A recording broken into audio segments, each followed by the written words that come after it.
آپ کو یاد ہوگا کہ نیب نے پہلے بشرا بی بی کو جب بلایا تھا تو بشرا بی بی کیا بہانے کرتی تھی، وہ کہتی تھی میں تو پڑھی لکھی نہیں ہوں، میں تو ان پڑھ ہوں، مجھے تو پتہ ہی کچھ نہیں ہے. لیکن اب اس کے بعد آپ کو یاد ہے پھر اگلی پیشوں میں بشرا بی بی نے کیا بہانہ لگایا کہ جی ٹھیک ہے میں نے ایف اے تو پاس کیا لیکن مجھے انگریزی نہیں آتی ہے، اور انگریزی میں مجھے سوالوں کے جواب بھی نہیں آتے. پھر جب ان سے کہا گیا کہ اردو میں لکھ کے دیں، مطلب ان کو سمجھ آ گئی کہ کسی طرح سے مجھے چھوڑنے والے نہیں ہیں.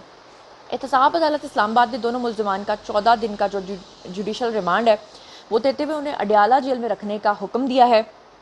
نئے توشہ خانہ ریفرنس میں دونوں ملزمان کو 2 سپٹمبر تک دوبارہ عدالت کے اندر پیش کیا جائے گا، اور اب آنے والا ہر دن جو ہے وہ بشرا بی بی اور عمران خان کے لیے بے حد مشکل جو ہے وہ ہونے جا رہا ہے.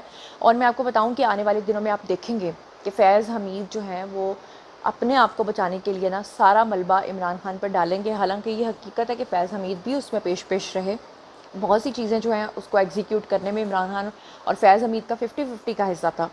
لیکن آنے والے دنوں میں یہ دونوں حضرات ایک دوسرے کو گالم گلوچ کرتے ہوئے نظر آئیں گے، یہ میں آپ کو پہلے بتا دوں.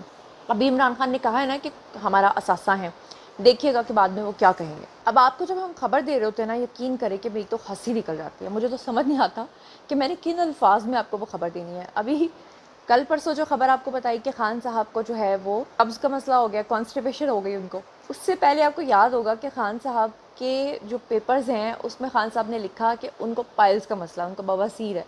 اور پھر آپ کو پتہ ہے کہ شاہ محمود قریشی کا بھی یہ لکھا گیا کہ ان کو بھی پائلز کا مسئلہ، ان کو بھی بواسیر ہے.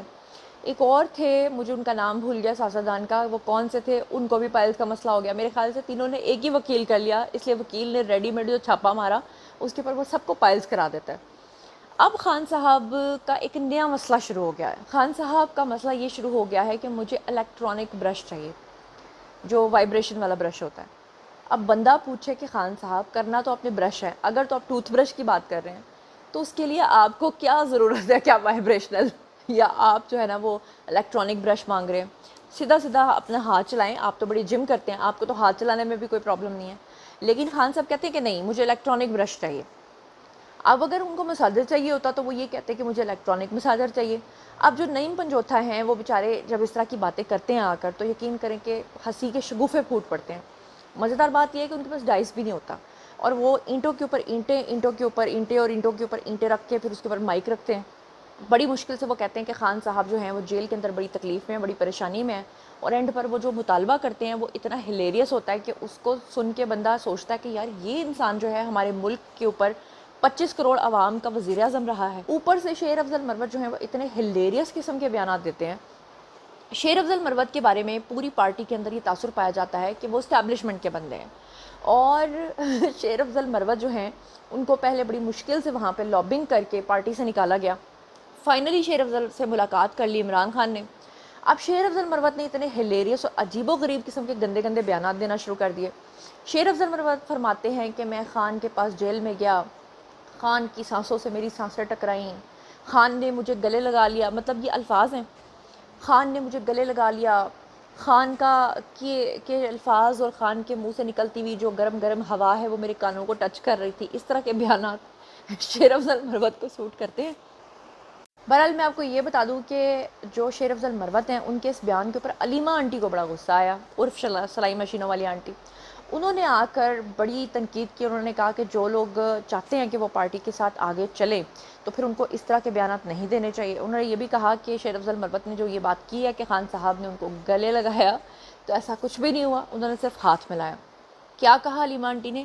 ہیو اے لک. دیکھیں کل شیر افضل مروت نے یہ بھی کہا کہ جب میں اندر گیا تو میں نے ہاتھ ملایا تو خان صاحب نے مجھے گلے لگا لیا. خان صاحب نے صرف ہاتھ ملایا تھا. میرے خیال میں باہر آ کے اس قسم کی چیزیں دیکھیں ہمیں عادت نہیں ہے، ہم تو جب آ کے بات جو ہوتی ہے صحیح بات ہوتی وہی کرتے ہیں. شیر افضل کو صحیح راستے میں چلنا چاہیے. اگر اس نے آگے چلنا ہے میرے خیال میں لیڈ کرنا ہے، وہ ثوابی کا بھی جلسہ ہو چکا ہے، لوگوں نے خود نکل آنا ہے، کسی کو لیڈ کرنے کی ضرورت نہیں ہے. ہاں شامل ہونا چاہیے، لیکن یہ کہنا کہ وہ کوئی جلسہ کر رہے ہیں، جلسہ یہ. اب بات کر لیتے ہیں جی عارف الوی کی.